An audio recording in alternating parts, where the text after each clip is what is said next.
दिसंबर 2019 में मैं एक सुसमाचार उपयाजक के रूप में काम करती थी। कुछ समय बाद मैंने पाया कि अगुआ जब भी भाई बहनों के कर्तव्य निर्वाह में कोई समस्या देखते तो वे उनसे सीधे कह देते। कभी कभी उनका लहजा बहुत सख्त होता। मुझे लगता कि समस्याओं के बारे में बताना तो ठीक है, लेकिन उनका तरीका शर्मसार करने वाला है और लोग बुरा मान सकते हैं। मैं उन जैसी नहीं बनना चाहती थी। ऐसी बातें सूझबूझ से करनी चाहिए ताकि लोगों पर अच्छा असर पड़े। इस तरह मैं सबका समर्थन पा सकूंगी और काम करने में आसानी होगी। फिर हो सकता है अगले चुनाव में शायद मुझे अगवा के रूप में चुन लिया जाए। ये सोचकर मैं भाई बहनों से मेल जोल में बड़ी सतर्कता से पेश आती। मैं किसी की भावना को ठेस ना पहुंचाने की कोशिश करती ताकि लोग खुश रहें। एक बार मैंने देखा कि बहन चेंग आसान कामों को हाथ में ले लेती और मुश्किल कामों से जी चुराती। जब कभी उसे कई धारणाओं या खराब रवैये वाले से सुसमाचार साझा करना होता, वो पीछे हट जाती और बाद में वो उनकी धारणाओं को दुरुस्त करने के लिए उनसे जुड़े सत्य का पता लगाने का प्रयास नहीं करती। मैंने देखा कि अपने कर्तव्य के प्रति उसका रवैया सही नहीं है। ऐसे अपना कर्तव्य ठीक से निभाना संभव नहीं होगा। सही है। मैं उससे इस बात का जिक्र कर संगति करने ही वाली थी, लेकिन उसे संदेश भेजने से ठीक पहले मेरे मन में कौंधा कि भले ही मुश्किलों से सामना होने पर वो पीछे हट जाती है, मगर वो अपने कर्तव्य में जरूर कुछ हासिल किया करती है। अगर मैंने उसकी समस्या का जिक्र किया तो शायद वो मेरे खिलाफ हो जाए कि मैं ज्यादा मांग कर रही हूँ। फिर अगर वो मेरी कार्य व्यवस्था के मुताबिक काम न करे तो मैं क्या करूंगी? अगर मैंने अपना कर्तव्य ठीक से नहीं निभाया तो क्या अगुआ नहीं कहेंगे कि मैं अपने काम के काबिल नहीं हूँ? इसलिए उसे अपमानित ना करने के इरादे से मैंने उसकी समस्या के बारे में उससे कुछ नहीं कहा, बल्कि एक प्रोत्साहन भरा संदेश भेज दिया। हम जिनके साथ सुसमाचार साझा करते हैं उनकी अपनी धारणाएं हैं, मगर वे सच्चे विश्वासी हैं। हमारे मन में प्रेम और सब्र होना चाहिए। हमें परमेश्वर पर भरोसा करना चाहिए। हम जितनी मुश्किलें झेलते हैं हमारी आस्था उतनी ही पूर्ण होती है। हम पीछे हटकर सिमट नहीं सकते। उस वक्त वो मान गई, लेकिन अपनी समस्या को बिल्कुल भी नहीं समझ पाई। किसी भी मुश्किल काम से दूर ही रहती। वो बिल्कुल भी नहीं बदली। उस वक्त मुझे समस्या के बारे में मालूम नहीं था। मुझे लगा कि मैं बढ़िया काम कर रही हूँ। जब मेरा ऐसी समस्या से सामना होता मैं इसी तरह संभालती। मैंने कभी लोगों का निपटान नहीं किया, ना ही उनकी भ्रष्टता को उजागर किया। इसलिए भाई बहन मेरे साथ काम करके खुश रहते, मेरे पास आकर अपना हालचाल सुनाते। इससे अपने तरीके को लेकर मेरा विश्वास और बढ़ गया। मैं सोचने लगी कि भाई बहन मेरे बारे में बहुत ऊंची राय रखते हैं, सब वाकई मेरा समर्थन करते हैं। बाद में मैंने देखा कि बहन शाह बहुत घमंडी और खुदगर्ज हैं। वो अड़ियल हैं, दूसरों के साथ अच्छे से काम नहीं करती। इसका हमारे कार्य पर बुरा असर पड़ रहा है। मैंने सोचा कि बहन शाह कितनी ज्यादा घमंडी हैं और दूसरों के सुझाव स्वीकार नहीं करती, जिसका उसके काम पर असर पड़ रहा है। मुझे लगा कि उससे इस बात का जिक्र करना चाहिए ताकि वो सुधार कर सके। हाँ, इससे उसे मदद मिल रही है। हाँ। लेकिन फिर मैंने सोचा अगर मैं इसका जिक्र करूं और वो स्वीकार ना करे बल्कि नाराज हो जाए, तब मैं क्या करूंगी? एक बार एक सभा में मैंने उसे मेरे बारे में अच्छा आकलन पेश करते हुए सुना। मुझे फिक्र थी कि अगर मैंने उसका दिल दुखाया तो उसके मन में मेरी जो अच्छी छवि है वो बर्बाद हो जाएगी।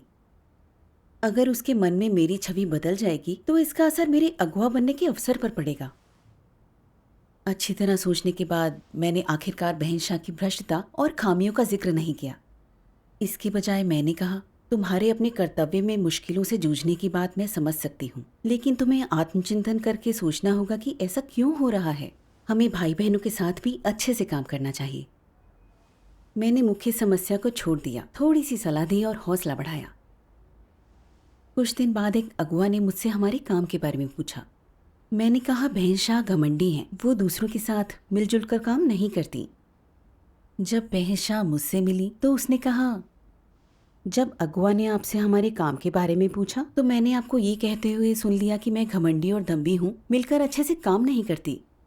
आप अच्छी तरह जानते हैं कि मेरी एक गंभीर समस्या है। इस बारे में आपने मुझसे कुछ नहीं कहा, आप बस समझौता किए जा रही हैं। पहले भी मैंने देखा है कि आप कभी गुस्सा नहीं होती, लोगों को डांटती भी नहीं हैं, बल्कि प्यार से समझाती हैं।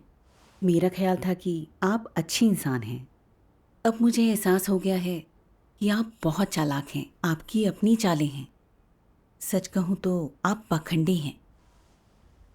उसकी ऐसी बात सुनकर पल भर के लिए मुझे लगा कि मेरा चेहरा पूरी तरह लाल हो गया है। पाखंडी और चाल शब्द मेरे दिमाग में अंदर तक चुभते चले गए। मैं परेशान हो गई और परमेश्वर से प्रार्थना की। उससे अपने भ्रष्ट स्वभाव को समझने का रास्ता दिखाने की विनती की। अगले दिन अपने धार्मिक कार्यों में मैंने परमेश्वर के वचनों का एक वीडियो पाठ देखा। आइए मिलकर इसे देखें। ठीक है। सर्वशक्तिमान परमेश्वर कहते हैं, छल कपट अक्सर बाहर से नजर आ जाता है। जब किसी को बहुत शातिर और चालाकी से बात करने वाला कहा जाता है तो यह छल कपट होता है। और दुष्टता का सबसे प्रमुख लक्षण क्या होता है? दुष्टता वो होती है जब लोग ऐसी बातें करते हैं जो कानों को अच्छी लगती हैं, जब सब कुछ सही और आलोचना से परे लगता है और किसी भी तरह से देखने पर भला लगता है, पर उनके काम खास तौर से दुष्टतापूर्ण और बहुत ज्यादा लुके छिपे होते हैं और आसानी से नजर में नहीं आते। अपने गुप्त लक्ष्यों को साधने के लिए वे अक्सर बहुत सही शब्दों और सुनने में मीठे लगने वाले जुमलों का प्रयोग करते हैं और ऐसे सिद्धांतों, तर्कों और तकनीकों का इस्तेमाल करते हैं जो लोगों की भावनाओं के अनुरूप होते हैं, ताकि उनकी आंखों पर पट्टी बांधी जा सके।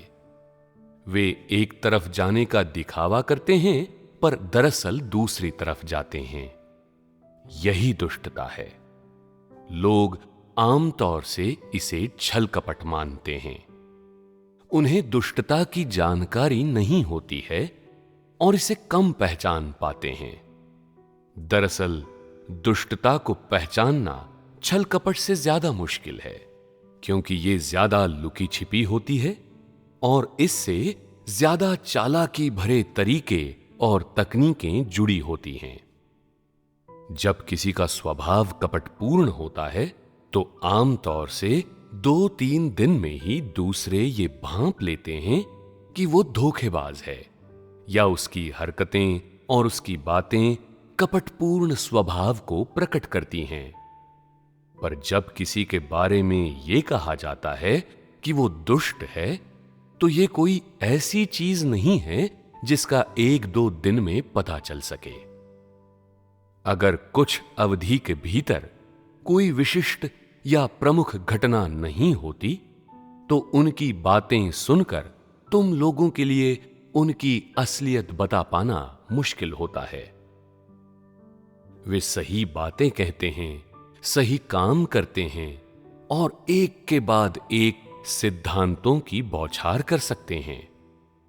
ऐसे व्यक्ति के साथ 2-3 दिन बिताने के बाद तुम उन्हें भला इंसान मानने लगते हो, जो चीजों का त्याग कर सकता है और खुद को खपा सकता है, जो आध्यात्मिक बातों को समझता है, जिसके दिल में परमेश्वर के लिए प्रेम है, जो अपनी अंतरात्मा और चेतना के अनुसार व्यवहार करता है। और फिर तुम लोग उन पर भरोसा करके उन्हें कुछ काम सौंपने लगते हो और जल्दी ही तुम्हें यह एहसास होने लगता है कि वे ईमानदार नहीं हैं, कि वे धोखेबाज लोगों से भी ज्यादा मक्कार हैं, कि वे बहुत ज्यादा बुरे हैं।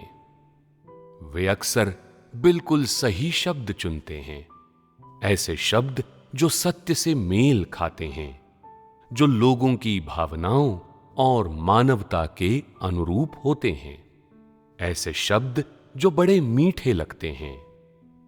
इन छलावे भरे शब्दों से वे लोगों से बात करते हैं, जिसके पीछे एक तरफ अपने आप को स्थापित करने और दूसरी तरफ लोगों को ठगने की मंशा होती है। इससे उन्हें लोगों के बीच एक रुतबा और प्रतिष्ठा मिल जाती है और इस सब से ऐसे लोग आसानी से उनके झांसे में आ जाते हैं जो अज्ञानी होते हैं, जिन्हें सत्य की ज्यादा समझ नहीं होती, जिन्हें आध्यात्मिक बातों की समझ नहीं होती और परमेश्वर में जिनकी आस्था का कोई ठोस आधार नहीं होता। दुष्ट स्वभाव वाले लोग यही सब करते हैं। अपने बर्ताव को परमेश्वर के वचनों के आईने में देखकर मुझे एहसास हुआ कि मेरा दुष्ट स्वभाव ही मुझसे ऐसे काम करवा रहा है। जब मैं भाई बहनों के काम में कुछ समस्याएं देखती जो उनके काम पर बुरा असर डाल रही थी, तो मैं उन्हें उजागर नहीं करती या उनकी समस्याएं उन्हें नहीं बताती, ताकि सभी लोग मुझे अच्छी इंसान कहें और मेरे बारे में अच्छा बोलें। मैंने देखा कि बहन चें का अपने काम के प्रति सही रवैया नहीं है। वो आसान काम करती है और मुश्किल कामों से जी चुराती है। बहन शाह घमंडी और दम्भी है, जिसका कलीसिया के सुसमाचार कार्य पर बुरा असर पड़ रहा है। मुझे उन्हें ये बातें बतानी चाहिए थी, उनके साथ संगति करनी चाहिए थी, लेकिन मुझे फिक्र थी कि वो मेरे बारे में क्या सोचेंगी। वो मेरे काम में सहयोग नहीं करेंगी, फिर मेरा काम खराब होने पर अगुआ मुझे कमज़ोर मानेंगे। इसलिए मैं उनका हौसला बढ़ाने के लिए चिकनी चुपड़ी नकली बातें करती। इस तरह मैं उनके साथ अपना रिश्ता और अपनी छवि बनाए रखती। वो मेरे काम को पसंद करती रहती। इस तरह मैं एक तीर से दो शिकार कर सकती थी। मैं बहुत चालाक और धूर्त थी। मैं लोगों की आंखों में धूल झोंक रही थी। मैंने उन्हें धोखा दिया, ये सोचने पर मजबूर किया कि मैं उनकी परवाह करती हूँ, उनकी भावनाओं को समझती हूँ। इसलिए उन्होंने मेरा बहुत आदर किया। इसके बाद ही मैं समझ पाई कि मेरा स्वभाव कपटी और दुष्ट है। अगर बहनशाह ने मेरी आलोचना न की होती और परमेश्वर के वचनों ने खुलासा न किया होता, तो अभी भी मैं अपने दुष्ट स्वभाव को समझ ना पाई होती। ना ही मुझे इसकी गंभीरता का एहसास हुआ होता।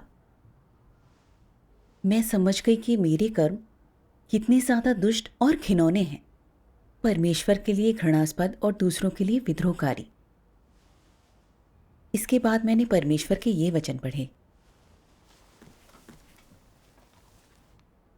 सर्वशक्तिमान परमेश्वर कहते हैं, कुछ कलीसियाई अगुआ कर्तव्य में लापरवाही दिखाने वाले भाई बहनों को डांटते नहीं, हालांकि उन्हें ऐसा करना चाहिए। जब वे देखते हैं कि किसी चीज से परमेश्वर के घर के हितों को हानि पहुंच रही है, तो वे आंखें मूंद लेते हैं ताकि किसी का अपमान ना हो। उनका उद्देश्य दूसरों की कमजोरियों का लिहाज करना नहीं है। वे अपने मन को अच्छी तरह जानते हैं। अगर मैं इसे बनाए रखूं और किसी के भी अपमान का कारण ना बनूं, तो वे सोचेंगे कि मैं अच्छा अगुआ हूं। मेरे बारे में उनकी अच्छी ऊंची राय होगी। वो मेरा समर्थन करेंगे और मुझे पसंद करेंगे। परमेश्वर के घर के हितों को चाहे जितनी अधिक क्षति पहुंची हो और परमेश्वर के चुने हुए लोगों को उनके जीवन प्रवेश में चाहे जितना अधिक बाधित किया जाए, या कलीसिया का उनका जीवन चाहे जितना अधिक अशांत हो, ऐसे लोग अपमान न करने के शैतानी फलसफे पर अड़े रहते हैं। उनके दिल में आत्मधिक्कार का भाव नहीं आता। बहुत हुआ तो यूं ही किसी बात का जिक्र भर कर देते हैं। वे ना तो सत्य की संगति करते हैं, ना ही दूसरों की समस्याओं का सार बताते हैं। वे ना तो लोगों की दशा का विश्लेषण करते हैं, ना सत्य वास्तविकता में उनके प्रवेश की अगुवाई करते हैं। ना ही वे बतलाते हैं कि परमेश्वर की इच्छा क्या है, या लोग अक्सर कैसी गलतियां करते हैं, या लोग किस तरह के भ्रष्ट स्वभाव प्रकट करते हैं। वे इन व्यवहारिक समस्याओं को हल नहीं करते, बल्कि वे लोगों की कमजोरी और नकारात्मकता में लिप्त रहते हैं।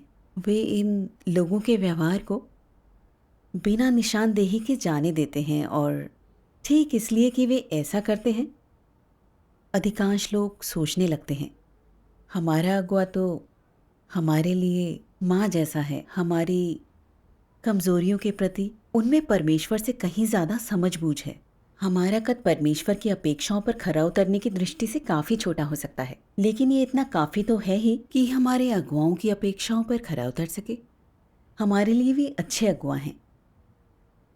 अगर लोग मन में ऐसे विचार पालते हैं, अगर अपने अगुआ के साथ उनका इस प्रकार का संबंध है और उनकी ऐसी छाप है, और मन में अगुआ के प्रति ऐसी निर्भरता, सराहना और श्रद्धा रखते हैं, तो वो अगुआ कैसा महसूस करता होगा। अगर इस मामले में वो कोई आत्मधिक्कार महसूस करते हैं, कुछ असहजता महसूस करते हैं और परमेश्वर के प्रति ऋणी महसूस करते हैं, तो उन्हें दूसरों के दिलों में अपनी हैसियत या छवि को लेकर ग्रसित नहीं होना चाहिए। उन्हें परमेश्वर की गवाही देनी चाहिए और उसे ऊंचा उठाना चाहिए, ताकि लोगों के दिलों में उसका स्थान हो और ताकि लोग परमेश्वर को महान मानकर उसका आदर करें। केवल इसी प्रकार उनके हृदय को सच्ची शांति मिलेगी, और जो ऐसा करता है वही सत्य का अनुसरण करता है। अगर मसीह विरोधियों के कार्य का लक्ष्य ये नहीं है, बल्कि वे इन पद्धतियों का इस्तेमाल लोगों को सच्चे मार्ग से भटकाने और सत्य से विमुख करने के लिए करते हैं, यहाँ तक कि काम के प्रति उनकी लापरवाही का भी इस्तेमाल करते हैं, ताकि लोगों के दिल में निश्चित स्थान और उनका सद्भाव पा सकें, क्या ये लोगों को अपने पक्ष में लाने की कोशिश नहीं है? और क्या ये दुष्ट जघन्य हरकत नहीं है? ये विभत्स है। आमीन। परमेश्वर के वचनों का प्रकाशन देखकर मैंने जाना कि अपने दुष्ट स्वभाव के आधार पर कर्म करना वास्तव में लोगों पर नियंत्रण करने की कोशिश में उन्हें धोखा देकर उनका प्रेम पाना है। ये परमेश्वर की इच्छा के विपरीत है और मसीह विरोधी ऐसा ही बर्ताव करते हैं। इस सोच पर मैं डरे बिना नहीं रह सकी। दूसरों के दिलों में बनी अपनी जगह और अगुआ के रूप में चुने जाने के इरादे से जब मैंने भाई बहनों के कामों में समस्याएं देखी, तो मैंने कभी उन्हें सीधे तौर पर नहीं बताया, ना ही उनके साथ सत्य के बारे में संगति की। इसके बजाय मैंने चिकनी चुपड़ी बातें की ताकि दूसरे मुझे पसंद करें, मुझे स्नेही और परवाह करने वाली माने। इस बात का एहसास किए बिना मैं अपने लिए अनुयायी जुटा रही थी। आखिरकार मैंने जिन लोगों को धोखा दिया वो न केवल अपनी समस्याएं नहीं देख सके, उन्हें सुधार नहीं पाए, बल्कि उनके जीवन प्रवेश को नुकसान पहुंचाया। वो मेरी आराधना तक करने लगे। ये मेरा बेहद दुष्ट और घिनौना रूप था। भाई बहनों के जीवन की मुझे जरा भी फिक्र नहीं थी। मैं उनके भ्रष्ट स्वभाव के भरोसे उनके कर्तव्य निर्वाह में उन्हें बढ़ावा दे रही थी। इसका हमारे काम पर बुरा असर पड़ रहा था। मैं शैतान की सेवक की तरह काम कर रही थी, परमेश्वर के घर के कार्य में बाधा डाल रही थी। हाँ। ऐसा एहसास होने के बाद मैं अपने दिल की गहराई से अपनी भ्रष्टता से नफरत करने लगी। मैंने परमेश्वर के सामने आकर प्रार्थना की और प्रायश्चित करना चाहा। हे परमेश्वर, तुम्हारे वचनों से मैं ये समझ सकी हूँ कि मेरा दुष्ट स्वभाव गंभीर है और मैं मसीह विरोधी के रास्ते पर चल रही हूँ। मैं प्रायश्चित करना चाहती हूँ, अपनी निजी मंशाओं को छोड़ना चाहती हूँ। अब अपने दुष्ट स्वभाव के आधार पर कर्म नहीं करना चाहती। आमीन। प्रार्थना के बाद मैंने परमेश्वर के इन वचनों को याद किया। यहोवा परमेश्वर ने आदम को ये आज्ञा दी, तू वाटिका के सब वृक्षों का फल बिना खटके खा सकता है, पर भले या बुरे के ज्ञान का जो वृक्ष है उसका फल तू कभी ना खाना, क्योंकि जिस दिन तू उसका फल खाएगा उसी दिन मर जाएगा। क्या तुम परमेश्वर द्वारा कहे गए इन संक्षिप्त वचनों में परमेश्वर के स्वभाव की कोई चीज देख सकते हो? क्या परमेश्वर के ये वचन सत्य हैं? क्या इनमें कोई छलावा, कोई झूठ, कोई धमकी है? नहीं। परमेश्वर ने ईमानदारी से, सच्चाई से और निष्कपटता से मनुष्य को बताया कि वो क्या खा सकता है और क्या नहीं खा सकता। परमेश्वर ने स्पष्टता से और सीधे सीधे कहा। क्या इन वचनों में कोई छिपा हुआ अर्थ है? क्या ये वचन सीधे स्पष्ट नहीं है? क्या किसी अटकलबाजी की ज़रूरत है? नहीं, अटकलबाजी की ज़रूरत नहीं है। इनका अर्थ स्पष्ट है। इन्हें पढ़कर व्यक्ति अर्थ स्पष्टता से समझ जाता है। यानी परमेश्वर जो कुछ कहना चाहता है और जो कुछ वे व्यक्त करना चाहता है वो उसके हृदय से आता है। परमेश्वर द्वारा व्यक्त चीज़ें स्वच्छ, सीधी और स्पष्ट हैं। उनमें कोई गुप्त उद्देश्य या कोई छिपा हुआ अर्थ नहीं है। उसने सीधे मनुष्य से बात की और बताया कि वो क्या खा सकता है और क्या नहीं खा सकता। आमीन। मैंने ये वचन पढ़े और सच में महसूस किया कि परमेश्वर हमारे साथ कितना सच्चा है। जब परमेश्वर ने आदम को आदेश दिया तो उसने साफ तौर पर बताया कि क्या खाना है और क्या नहीं, ताकि इंसान साफ तौर पर जान ले कि उसे क्या करना है। परमेश्वर के वचनों में कुछ भी उलझाने या गुमराह करने वाली बात नहीं थी। इसमें कोई चालाकी या धोखा भी नहीं था। सही है। परमेश्वर की चाह थी कि इंसान के लिए सब बढ़िया हो। वो हमारे बारे में सच्चे मन से सोच रहा था। उसने इंसान के साथ पूरी ईमानदारी से बात की। मैंने देखा कि परमेश्वर का सार सच्चा, पवित्र, दयालु और मनोहारी है। वो हमारे विश्वास और प्रशंसा के योग्य है। हाँ। मगर अपनी बात कहूँ तो मैं भाई बहनों के साथ बिल्कुल भी ईमानदार नहीं थी। मेरी हर कथनी और करनी में निजी मंशाओं की मलिनता थी। मैं झूठ में डूबी हुई थी। मैं लोगों को धोखा देकर उनका इस्तेमाल कर रही थी, भाई बहनों को नुकसान पहुंचा रही थी। मैं बहुत अधिक दुष्ट थी।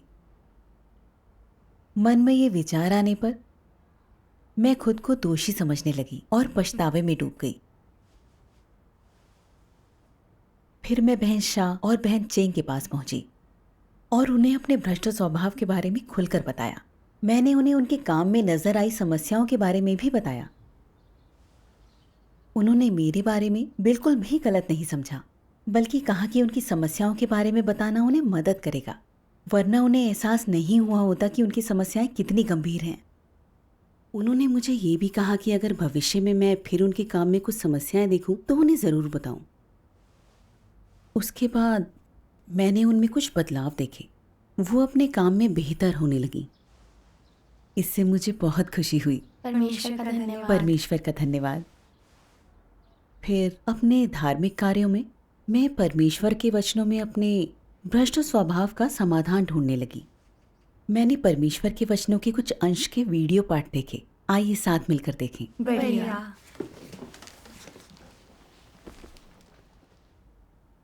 सर्वशक्तिमान परमेश्वर कहते हैं, चाहे अब तुम अपने कर्तव्यों का पालन करो या स्वभावगत बदलाव के शुरुआती चरणों का अनुसरण करो, तुम्हारे भीतर कैसे भी भ्रष्ट स्वभाव क्यों न झलकते हों, तुम्हें इन्हें दूर करने के लिए सत्य की खोज करनी चाहिए।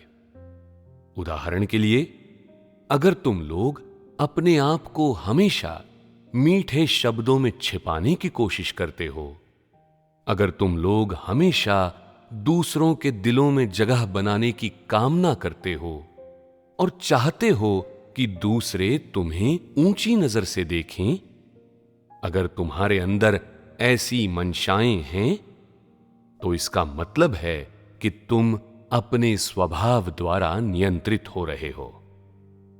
क्या तुम लोगों को ये मीठे शब्द बोलने चाहिए? नहीं। अगर तुम ऐसे शब्द नहीं बोलते हो, तो क्या तुम इन्हें बस दबाए रखते हो? अगर तुम्हारे पास एक ज्यादा चतुर शब्दावली है, एक अलग शब्दावली है जिससे लोग तुम्हारे इरादों को न भांप पाएं, तो तुम्हारे स्वभाव के साथ अब भी एक समस्या है। कैसा स्वभाव? दुष्ट स्वभाव। क्या भ्रष्ट स्वभाव को आसानी से बदला जा सकता है? इसके साथ व्यक्ति का प्रकृति सार जुड़ा होता है।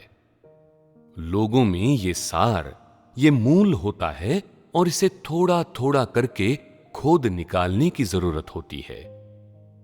इसे हर अवस्था से बाहर निकालना होता है। तुम्हारे द्वारा बोले गए हर शब्द के पीछे छिपे इरादे से।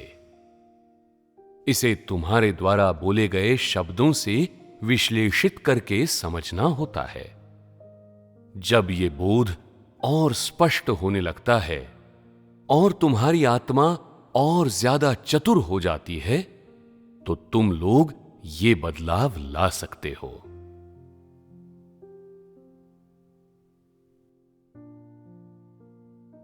तू जो कुछ भी करता है, हर कार्य, हर इरादा और हर प्रतिक्रिया अवश्य ही परमेश्वर के सम्मुख लाई जानी चाहिए। यहां तक कि तेरे रोजाना का आध्यात्मिक जीवन भी, तेरी प्रार्थनाएं, परमेश्वर के साथ तेरा सामीप्य, परमेश्वर के वचनों को खाने और पीने का तेरा ढंग, भाई बहनों के साथ तेरी सहभागिता,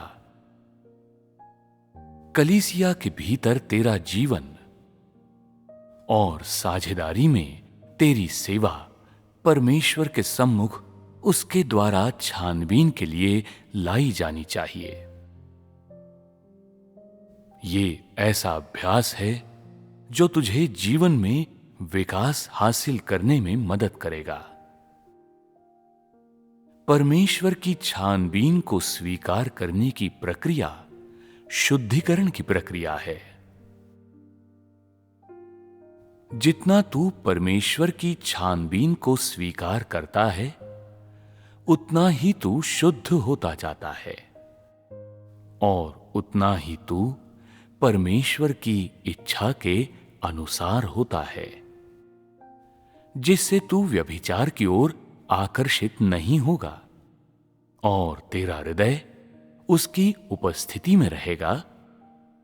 जितना तू उसकी छानबीन को ग्रहण करता है, शैतान उतना ही लज्जित होता है और उतना अधिक तू देह सुख को त्यागने में सक्षम होता है।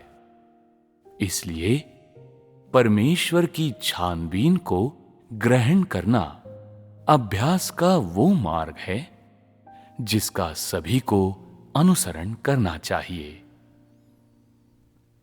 चाहे तू जो भी करे, यहां तक कि अपने भाई बहनों के साथ सहभागिता करते हुए भी, यदि तू अपने कर्मों को परमेश्वर के सम्मुख ला सकता है और उसकी छानबीन को चाहता है और तेरा इरादा स्वयं परमेश्वर की आज्ञाकारिता का है, इस तरह जिसका तू अभ्यास करता है वो और भी सही हो जाएगा।